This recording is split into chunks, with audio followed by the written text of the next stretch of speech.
ఈరోజు కోదండరామాలయం సాయిబాబా మందిరంలో శ్రీరామనవమిని పురస్కరించుకొని శోభాయాత్రను ఘనంగా నిర్వహించడం జరిగింది. ఈ యొక్క యాత్ర దేవాలయం నుండి సెంటినరీ కాలనీ పురవీధుల ద్వారా జోన్ 1, జోన్ 2 ద్వారా దేవాలయంకు ఇచ్చేస్తుంది.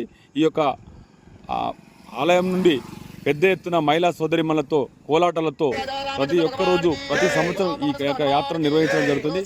ఈ యాత్రలో మా అధ్యక్షులు వనమ రామచంద్రరావు గారు, గౌరవ అధ్యక్షులు గంట వెంకటరమణారెడ్డి, ప్రధాన కార్యదర్శి ముప్పిడి రవీందర్, వైస్ ప్రెసిడెంట్ కాటం సత్యం గారు, తిప్పర్తి దేవేందర్ రెడ్డి గారు, అదేవిధంగా నీరజ తులసిరామ్ గౌడ్ గారు, అదేవిధంగా విశ్వేశ్వర్ గారు, సత్యనారాయణ గౌడ్ గారు పాల్గొంటున్నారు.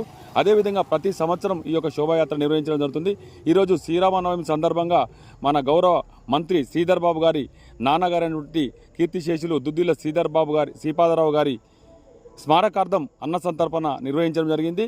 వారి ద్వారా ఈ గ్రామంలో ఉన్నటువంటి ఈ యొక్క శ్రీరామనవమి ద్వారా గ్రామ ప్రజలందరూ కూడా సుఖ సంతోషాలతో ఉండాలని ఈ యొక్క యాత్ర నిర్వహించడం జరుగుతుంది. ఈ యొక్క యాత్రలో పాల్గొన్న ప్రజలందరూ కూడా శ్రీరామనవమి ఆశీస్సులు ఉంటాయని కోరుకుంటున్నాం.